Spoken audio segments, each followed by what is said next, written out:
Indonesia.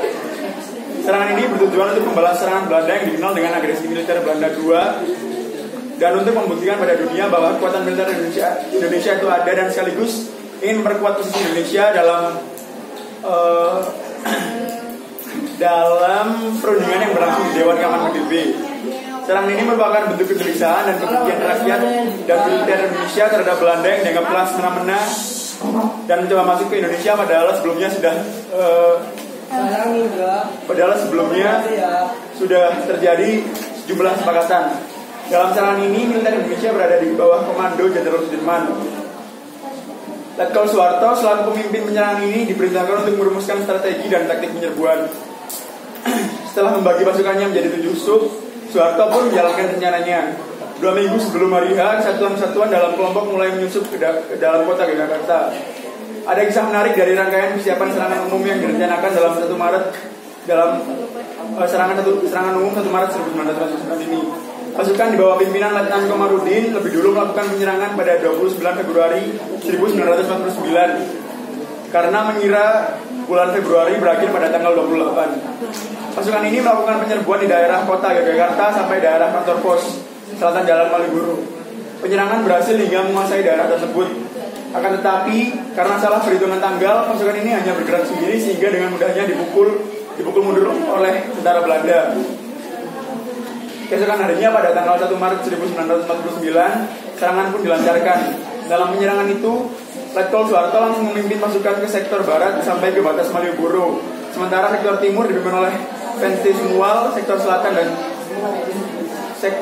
dipimpin oleh Mayor Sarjono, dan sektor utara Mayor Kusno, wilayah kota dipimpin oleh Letnan Amir Murtono dan Letnan Masuki. Pada saat itu militer Indonesia menggunakan sirine yang biasanya digunakan untuk pertanda berakhirnya jam malam sebagai petanda bahwa serangan akan segera dilancarkan. Akhirnya pasukan militer Indonesia beserta masyarakat yang terus ikut bertempur berhasil menduduki kota Jakarta dalam waktu 6 jam. Dan tepat pada pukul 12 waktu Indonesia Barat, mereka mundur ke front masing-masing. Untuk mengenang peristiwa serangan 1 Maret 1949 ini, dibangun sebuah monumen yang dikenal dengan sebutan 6 jam di Jogja, yang diresmikan oleh Presiden Soeharto pada tanggal 1 Maret 1973 dan dihadiri oleh Hamengkubuwono IX dan pejabat resmi negeri lainnya. Terima kasih.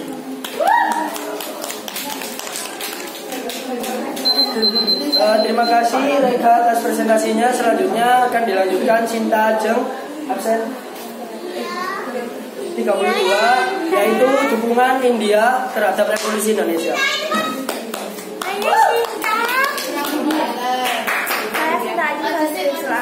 Membahas tentang dukungan India dalam Revolusi Indonesia. Pada tanggal 18 Mei 1946, secara resmi India mendukung kedaulatan Indonesia. Bangsa India dan bangsa Indonesia sama-sama pernah dijajah oleh bangsa asing. Sebagai bangsa yang sama-sama menentang penjajahan, terjalin rasa yang sama, senasib, dan penderitaan. Pemerintah Indonesia yang diwakili oleh Perdana Menteri Sultan Syahrir menawarkan bantuan berupa beras 500.000 ton kepada pemerintah dan rakyat India yang pada saat itu mengalami bahaya kelaparan. Peristiwa tersebut terkenal dengan India Rice. Perjanjian bantuan Indonesia kepada India ditandatangani oleh Perdana Menteri Sultan Syahrir sebagai perwakilan Indonesia dan KL Punjabi sebagai wakil pemerintah India pada tanggal 18 Mei 1946. Penyerahan beras ini dilakukan pada tanggal 20 Agustus 1946 di Probolinggo, Jawa Timur, yang kemudian diangkut ke India dengan kapal laut yang disediakan oleh pemerintah India. Diplomasi beras ini sebenarnya ditentang oleh Belanda. Jenderal Spur melakukan agresi Belanda kedua pada tanggal 19 Desember 1948. India merupakan salah satu negara yang mengutuk tindakan Belanda tersebut. Dikutip dari tulisan Pramudia Anantatur, Kusala Subagioto, dan Egyati Kamil dalam buku Kronik Revolusi Indonesia jilid kelima tahun 2014, Pramudia dan kawan-kawan mengatakan diprakarsai dan dibuka oleh Jawaharlal Nehru Conference on Indonesia untuk membicarakan soal Indonesia sebagai reaksi atas agresi militer Belanda terhadap Republik Indonesia berlangsung sampai 23 Januari 1949. Reaksi aksi itu diwujudkan dalam penyelenggaraan konferensi Asia di New Delhi atas prakarsa Perdana Menteri India, Pandit Jawaharlal Nehru dan Perdana Menteri Burma Aung San. Konferensi Asia di New Delhi atau juga disebut sidang darurat ini dilaksanakan selama 4 hari, mulai dari tanggal 23 sampai dengan tanggal 23 Januari 1949. Hasil dari konferensi Asia disampaikan oleh Dewan Keamanan PBB oleh Pandit Jawaharlal Nehru pada tanggal 28 Januari 1949. Resolusi yang dihasilkan mengenai masalah Indonesia adalah sebagai berikut. Yang pertama, pengembalian pemerintah Republik Indonesia ke Yogyakarta. Yang kedua, pembentukan pemerintah ada interim yang mempunyai kemerdekaan dalam politik luar negeri sebelum tanggal 15 Maret 1949. Yang ketiga, penarikan tentara Belanda dari seluruh Indonesia. Yang keempat, penyerahan kedaulatan kepada pemerintah Indonesia Serikat paling lambat tanggal 1 Januari 1950.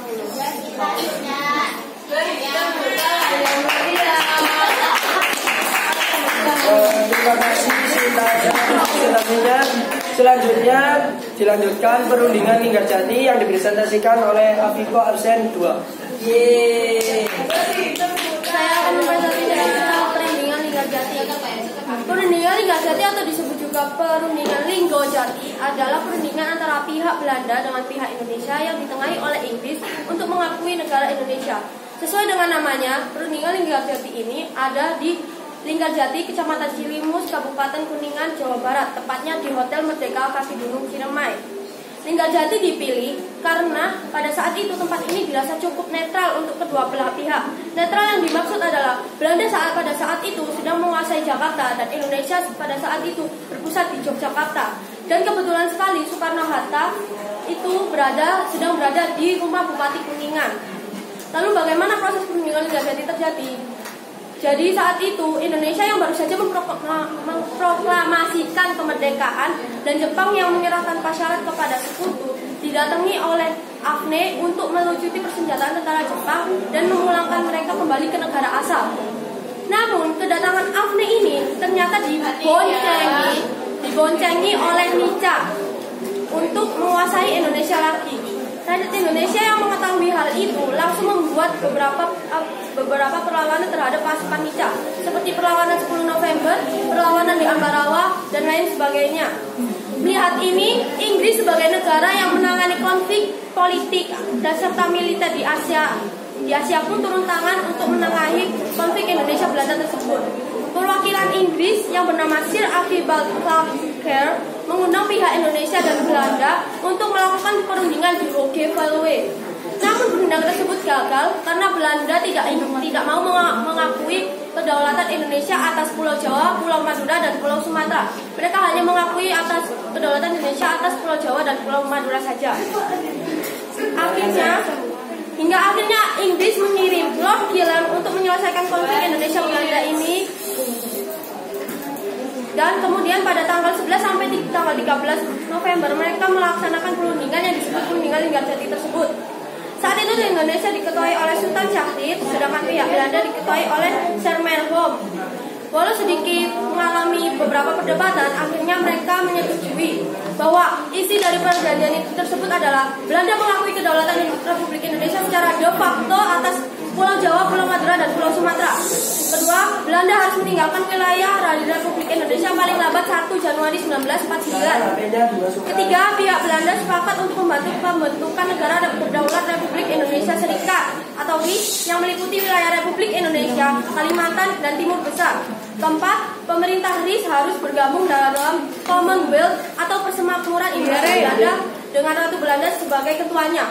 Perjanjian tersebut kemudian diparaf pada tanggal 15 November 1946 dan disahkan pada tanggal 25 Maret 1947 di Istana Negara. Hasil dari perundingan tersebut memberikan dampak positif dan negatif bagi Indonesia. Lalu, tapi tidak genap setahun perjanjian tersebut dilakukan oleh Belanda dan Belanda melakukan agresi militer Belanda 1 pada tanggal 21 Juli 1947. Terima kasih atas presentasinya Bikong selanjutnya dipresentasikan nanti absen 20 tentang Jenderal Sudirman dan perang gerilya.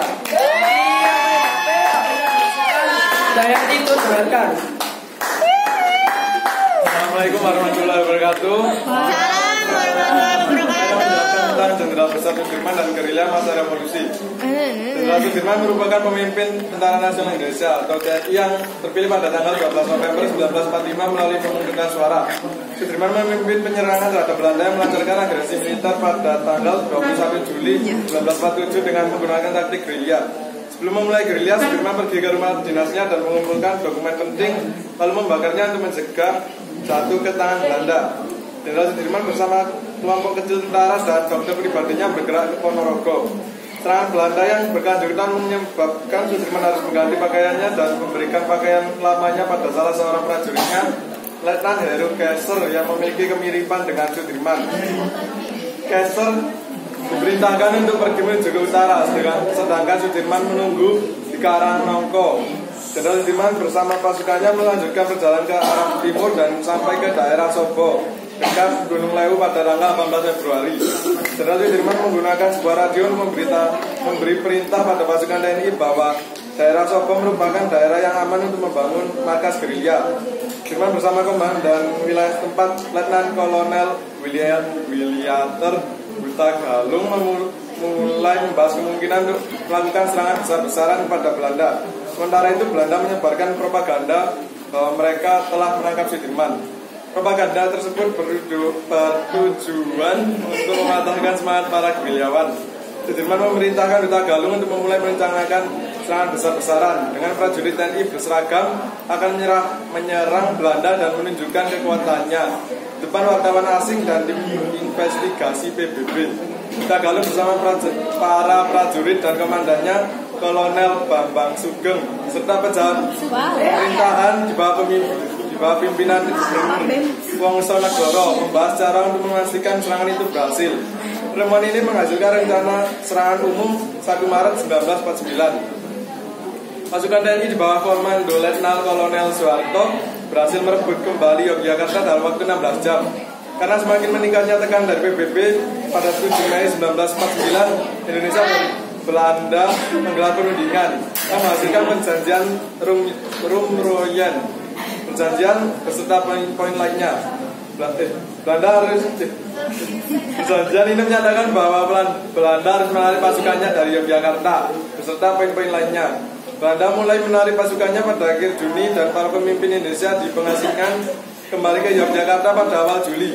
Soekarno lalu memerintahkan Sudirman untuk kembali ke Yogyakarta, tapi Sudirman menolak untuk membiarkan Belanda menarik diri tanpa perlawanan. Sudirman menganggap pasukan TNI pada saat itu sudah cukup kuat untuk mengalahkan pasukan Belanda. Meskipun ia dijanjikan akan diberikan obat-obatan dan dukungan di Yogyakarta, Sudirman menolak kembali kalangan politisi yang menurutnya telah sepaham dengan Belanda. Sudirman baru setuju untuk kembali Yogyakarta setelah menerima sebuah surat yang pengirimnya masih diperdebatkan. Pada tanggal 10 Juli Sudirman dan kelompoknya kembali ke Yogyakarta. Sekian, terima kasih. Presentasi dari 10 anak. Selanjutnya akan ada sesi pertanyaan. Siapa saja yang mau bertanya? Yang nggak mau tanya? Galang nggak mau tanya? Galang, silakan ayo. Ya, Aisyah. Maju, Bu. Saya. Di situ. Oh, di sini kok nanya. Di sini.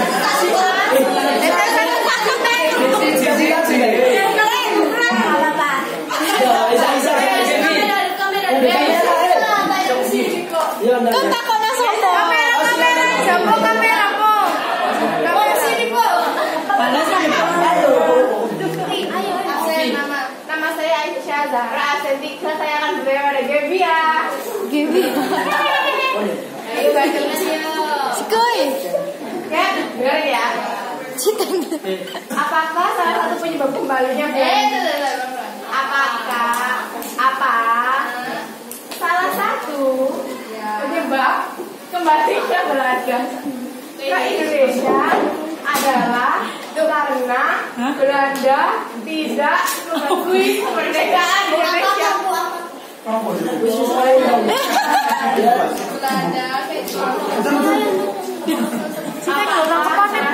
Iya, kembalinya Belanda itu Indonesia itu karena Belanda yang masuk itu karena itu. Saya jelas absen 34. Mau nanya ke Bu Hairul. Iya. Pertanyaannya kan waktu orasi atau waktu pidato, Bung Tomo itu kan bajunya serba hijau itu ya, kayak militer. Tapi tadi di presentasi disebutkan bahwa Bung Tomo itu seorang sipil. Itu yang biasanya pertemuan kayak begitu. Ya. Oke. Kasih. Enjoy. Selanjutnya siapa? Balik Om. Terima kasih Mbak Arya. Indah. Aku pasti lah ikut ke close up. Iya loh. Saya mau bertanya kepada Lega. Kenapa pada saat peperangan? Ya, saya dari anak yang 7. Buka biskuit ya. Saya mau bertanya kepada Lega, kenapa pada saat peperangan itu yang memimpin kok bukan Jenderal Sudirman tapi menggantikan Pak Soeharto, dan apakah pada saat itu Jenderal Sudirman itu dalam peperangan? Ya, makasih. Saya absen 1 mau tanya ke Lili. Apa dampak operasi Krai bagi Indonesia? Makasih. Apa?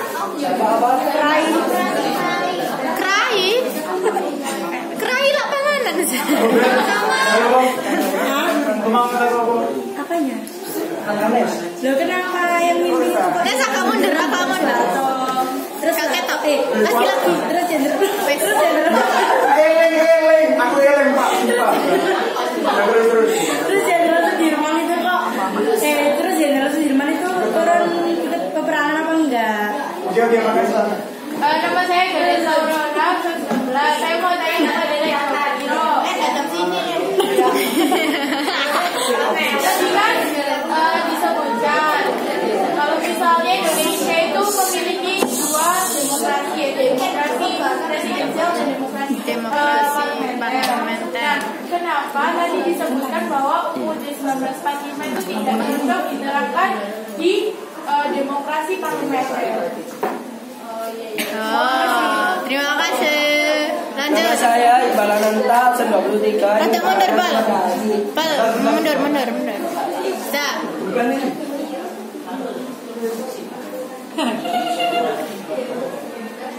Mengapa Jenderal Sudirman dipilih menjadi jenderal pada saat itu? Padahal pengabdiannya masih masih banyak tentara yang mengabdi beberapa dekade, dan juga apakah pada saat itu sudah bernama TNI? Anjay. Terima kasih. Oh, masih keamanan rakyat, DKR, Dewan Keamanan Rakyat. Rada mundur gak ketok. Agak nyamping. Oh ya nyamping. Ya wis napa. Apa makna jihad yang sebenarnya dilakukan pada saat ini?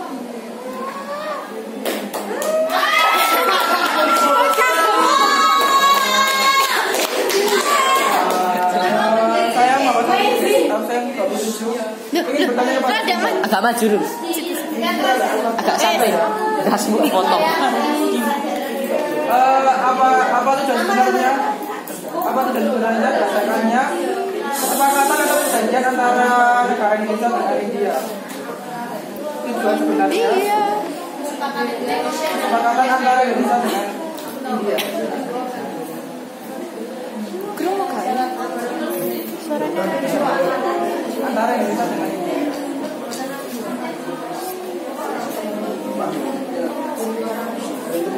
Sekian, terima kasih. sama-sama. Kurang berapa, Ra?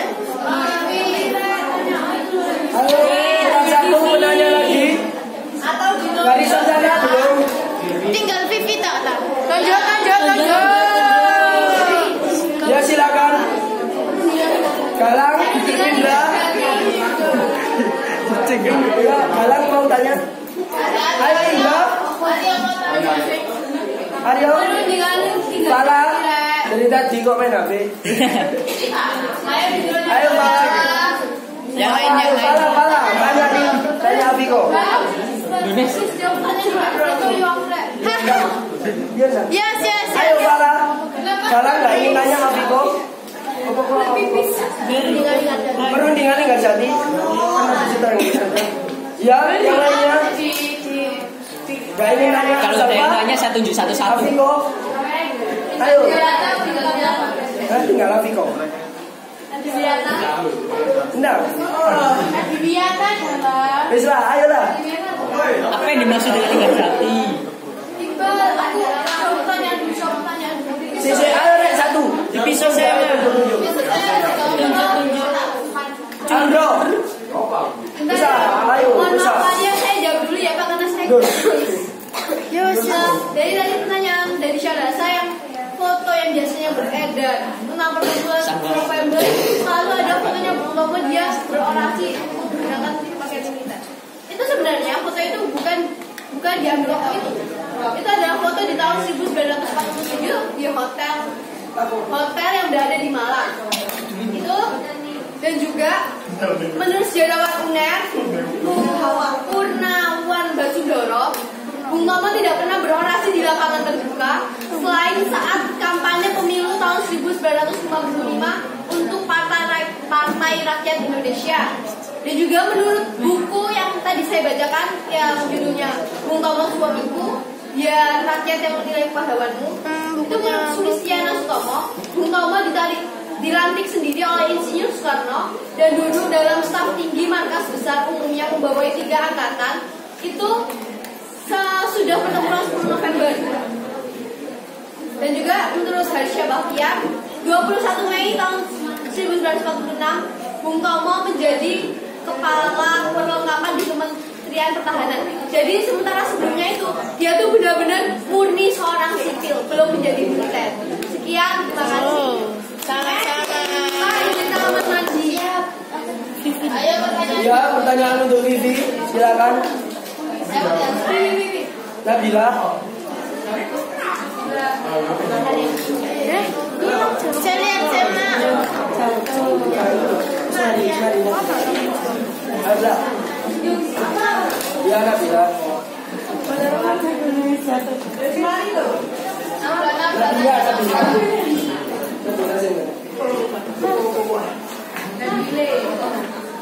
Saya menjelaskan saya 36 mau bertanya kepada Viko. Mengapa besi militer 1 terjadi dikarenakan perundingan Linggar Jati dan bagaimana menurut perundingan Linggar Jati berhasil? Maaf. Makasih. Permisi. Silakan yang mau menjawab. Aku. Ya, Reka silakan. Reka.